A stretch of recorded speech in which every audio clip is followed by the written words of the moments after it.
In this video, I describe how to use the Debt Elimination Toolkit, which is part of the free Managing My Money spreadsheet tool. If you do not have access to this tool already, you can follow the link above, which gives another video which describes what the tool is and how you can get access to it. For those who already have downloaded the tool, let's proceed. So this assumes that you have version 5.0 or later of the spreadsheet. So after the goals section, there is a new debt plan tab. The debt plan tab is where the debt elimination planner sits.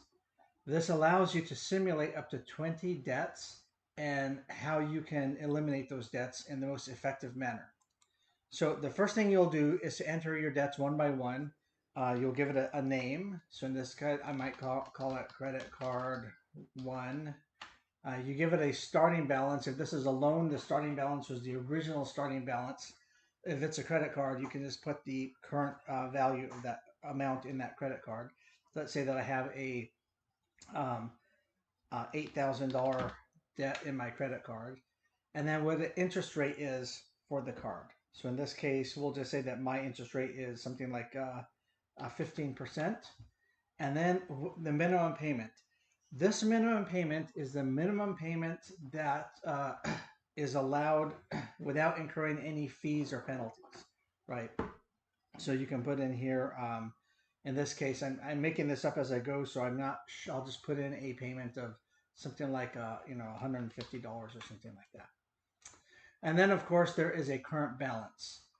Because the current balance could be different from your starting balance. The second one I can put in here, maybe student loan. And maybe my student loan here is for $15,000. And my interest rate on my student loan is much better here. Let's say that's something like 6%.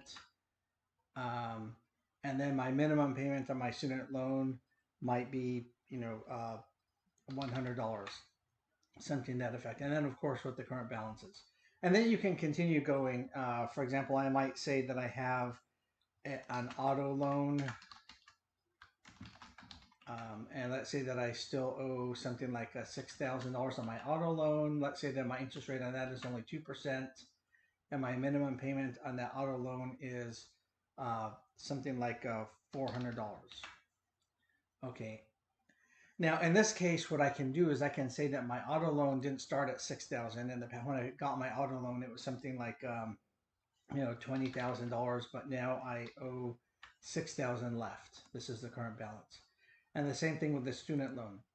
Student loan, I owed $30,000 on it, but now my current balance is 15. So you'll see here on the right, it'll show the progress you've already made towards paying off those loans. 70% done with the auto loan, 50% done with the student loan. Now, one thing you'll see here is that it has reordered the debts compared to the way you entered them. So here I entered them with a credit card first. Here I put the auto loan first. And the reason is the payoff method that you choose to simulate. You can simulate a snowball, avalanche, custom, or minimum. So minimum payment is basically saying if I just paid the minimum on all these debts, and when I finished paying it off, I just stopped paying and just continued minimum on the others, what would happen, right? The snowball orders it such that you pay off from the lowest balance to the highest balance. The avalanche is where you pay it off from the highest interest rate to the lowest interest rate. And the custom allows you to pay them off in the order that you show here, right? You can decide the order. So in this case, the default is the traditional snowball. And so we'll go ahead and press this button to update the payment plan and simulation. So if you click it. So now what it's saying here is my current balance, my current total principal balance is $29,000. But if I don't make any extra payments and I use a snowball method, meaning once I finish paying off the auto loan, all my payments will roll into my credit card and those will roll into the student loan. I'll end up paying $34,000. And what that means is I'll end up paying $12,000 more than if I just make the minimum. I will save $12,000 compared to the minimum. And I'll show you what I mean by that. If you click on minimum, okay, if I pay just the minimum, it'll take me 23 years to pay off this debt, and I'm going to end up paying a total of $47,000, right? And you can see down here, if you look at the payoff schedules, when the first debt, the auto loan gets paid off first. And when that's done, I use that 400 for something else. I don't put it back into my loans. And you can see the impact is I'm going to have to end up paying $47,000. But if I use the Snowball with no extra payments, that $47,000 goes down to $34,000, and I am able to save $12,000, and I can pay it off in only 4 years compared to that other long amount of time. And the reason is it schedules it such that when your auto, it says, okay, well, we will order it for you here in the simulation to do the auto loan first, because that will be paid off first. And when that one gets paid off, you'll see that the payment of $400 a month gets rolled into the credit card. And so I was making the minimum payment on the credit card, and now this gets rolled into that. When that credit card is paid off, that will then get rolled into my student loan, and then until that gets paid off. And you can kind of see the impact here. The first one is my auto loan. When that pays off, suddenly my next one I start paying off faster, and when that's done, my last one I pay off faster. And so that's how I can get it done in 4.4 years and save $12,872 over the minimum payments that I made. There's another method which is called Avalanche. Now look at the order here.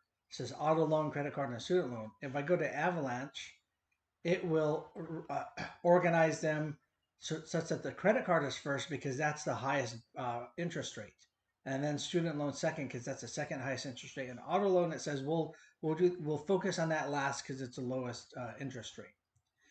And now you'll see here, if I look down at the impact here, indeed, I still pay off the auto loan first because even making the minimum payments, I'm still going to pay that off first.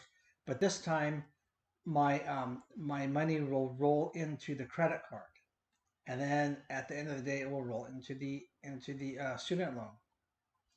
That might not, if you look at this one, the Avalanche and the Snowball end up being about the same. 4.4 years, $12,872. They're the same. Now, where you might start seeing a difference is you can now simulate, what if I make an extra payment? So now this is where you get down to budgeting. Of course, you have to pay your minimums, and everything on this simulation is using only your minimum payments. The difference is it helps you show when you pay off your first loan, how to move that money into your second loan, etc. But now let's assume that I say, okay, well, I'm going to budget a $200 a month extra payment, right, to these loans, and let's see what happens. So if I put that $200 a month, now I went from 4.4 years down to 3.3 years, so I shaved over a year off of my payoff time, and my savings went up to $14,328 using the Snowball method. So my principal balance is $29,000. I'm going to end up paying about $3,800 in interest, which is much better than it was before. Now, if I click on the Avalanche method, okay, you'll see that in this case, the Avalanche method actually saves me more than the Snowball by a couple of $100. The payoff time is about the same, but it does save me some more money. But the reason that some people like to use the Snowball method first is look at the payoff months. This is the months of payoff. 16 months is my earliest, 21 and 39. And if I go to the Snowball method, even though my total payoff years is the same, I get to pay off my first one within the year. So by 11 months instead of 16. So the reason the Snowball method is preferred by some people is it's more motivational because I can eliminate that first debt and be working on the other ones. So if that motivates you, then you might choose the Snowball method, even though when you look at the savings, the Avalanche will save you, compared to $14,300, the Avalanche will save you $14,500. So you get an extra $200 of savings over the same time period if you use the avalanche method, but you're not going to be able to pay off anything until the 16th month, right? Instead of the 11th month. So instead of paying it off within the year, you have to wait like almost a year and a half to see the first loan drop. But so the tools here will help you. You can put up to 20 loans in here. You can simulate any size of payment. You can put in an extra $20 payment a month or $200 payment a month or more, right? Whatever it is. So this is above the minimum payments. Then when you're done using the simulator, right? By the way, you can also edit you can go back in and say, okay, well, what if I change, my parameters? I can add a loan, or I can update the interest rate if I had put it in wrong. Whatever you want to do, you can edit it here. And then once you're done editing, you can then rerun the simulation. Like for example, let's say that I put another loan. Oh yeah, I forgot I have, my brother uh, lent me some money. Right? He lent me $2,000. There's actually 0% interest rate to that. He's not gonna, maybe I'll say, well, I'll pay him 1% or something. And there is no minimum payment here, but I do want to pay him off first, right? So if I use the Avalanche, I'm not going to be able to pay him off first because Avalanche is going to always put the lowest interest rate at the bottom, right? But if I use the Snowball, because that his amount is the smallest, it'll go to the top. Let's say that I want to pay him off first, but I want to use the Avalanche method. Well, then what I can do is I can actually use a custom, and I can come to here, edit information, and I can say, okay, I want my brother paid first. And I know that Avalanche wants the then interest rate to go from top down. So I can order these. In this case, they're already ordered. But so this mimics an Avalanche, except with the exception that I want my brother paid first. So now once that's done, I can update, look at the custom one, and it'll show me again, hey, I'm prioritizing paying my brother. What that does, by the way, that makes sure that any extra money that you pay, that you have budgeted, goes towards your high. This extra money always goes from left to right. These payment schedules on the bottom will be ordered based upon whether it's Avalanche, highest interest rate will go on the left. You'll see that. In fact, let's look at that one. See, your brother here is on the left. If I put it to Avalanche, it's going to put the brother at the end because it's the lowest interest rate. And you'll see the brother now shows up way over here. So that $200 is going to go towards the one on the left at the start. It always prioritizes left to right. And so by using custom, I've forced it to pay my brother's loan off first and put that $200 towards this. And of course, when he's paid off, then that money goes again from left to right. So this is how you can use the debt elimination planner to simulate how you can most effectively pay off your loans and your debts. It'll show you based upon what amount of money that you are able to contribute above the minimums. It'll show you your payoff date in years. It'll also show you for each payoff loan how many months to get them paid off, and we'll show you a schedule of where you should put your money in order to achieve that. And of course, as I mentioned, you can pick the strategy that makes best sense for yourself. Now, when this is done, this is key. You see the word here, add to budget. In order for this to be effective, then what you'll need to do is you'll need to basically look at all of your minimum payments and this extra payment. And then when you go to your, the next step on this one is to, go and put in your zero-based budget. So we're not going to go over that in this video, but you can see the link on the top, or you can go to my YouTube channel to look at how you can use a zero-based budget. The idea would be you would put in expense line items for each minimum payment for each debt and put them as goals so you can track them. And then you would put one extra payment in your budget which would be this monthly amount, whatever that is. It could be $10, $20, $200, $1,000, whatever you're able to do, and whatever enables you to pay off your debts in the way that in a manner that is most effective for you.